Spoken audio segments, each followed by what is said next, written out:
Қайырлы күн, достар. Бүгін сіздермен көксейіт ағамның дайындау жолын көрсетемін. Бізге ең алдымен қырыққабатты осылай турап, оны бір ас қасық тұзбен араластырып, кішкене уақытқа қойып қоясыздар. Себебі қырыққабаттың суы шығу қажет.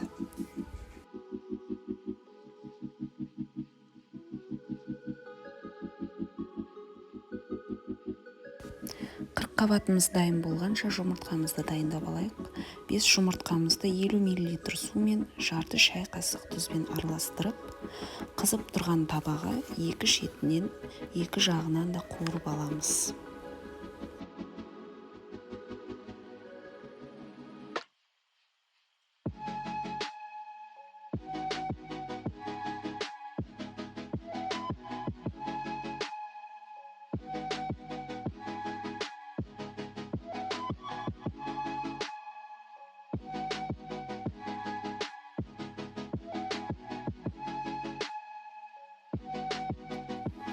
Ал ендігі кезекте етімізді кубик етіп турап, бір ас қасық соямен араластырып, 15 минутқа қойып қоямыз.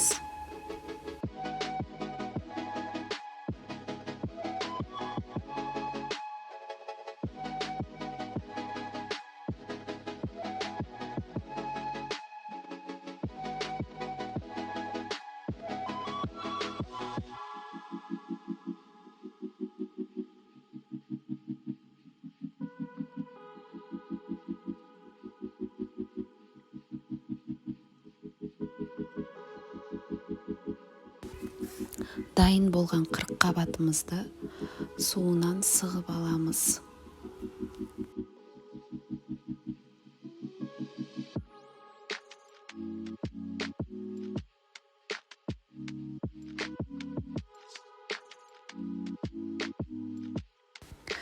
Қырыққабатымызды суынан сығып алған соң, оған қара бұрыш шай қасықтың 1/4 бөлігі, жарты шай қасық кориандр, 1 шай қасық паприка және де 2 штук чеснок, дәміңізге қарай тұз қосып араластырасыздар.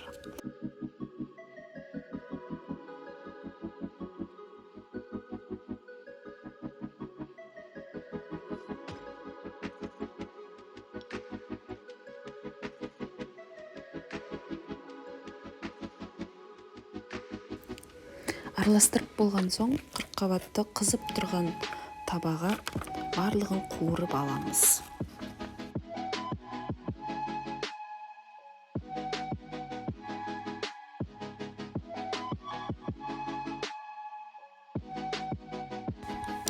Табамызды қыздырып, май құйып, жарты пиязымызды қуырып, оның үстіне жаңағы соямен араласқан етімізді де қуырып аламыз.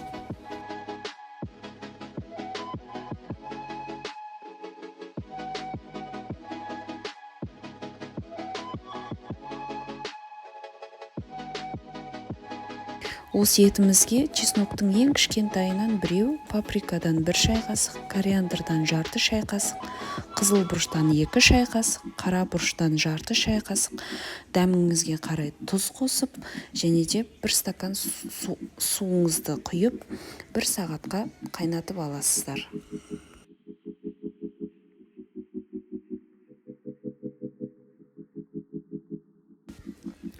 Ал енді көксейіміздің суын дайындап аламыз.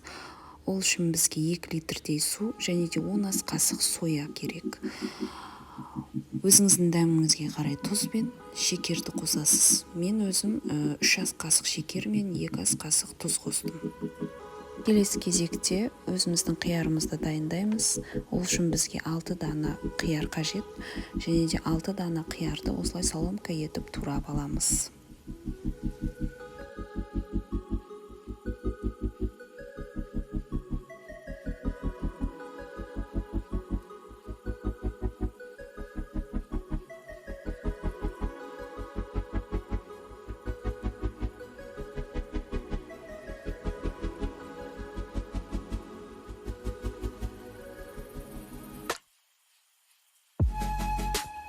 Қиярға жарты дана жуамызды турап қосамыз.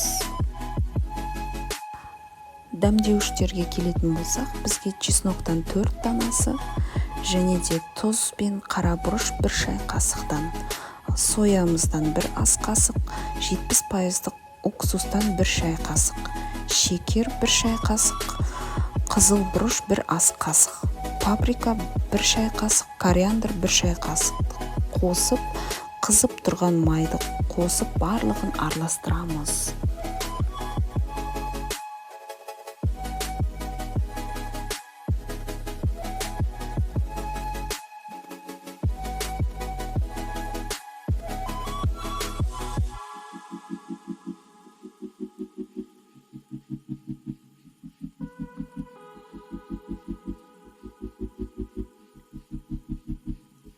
Қайнап тұрған суымызға спагеттиімізді қосып, дайындап аламыз.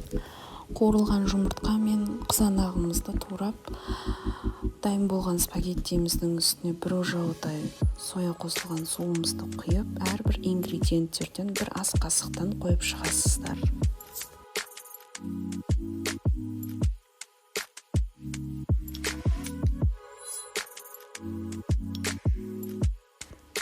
Дайын болған көксеміздің сыртқы көрінісі осындай. Ендеше бізге ас болсын.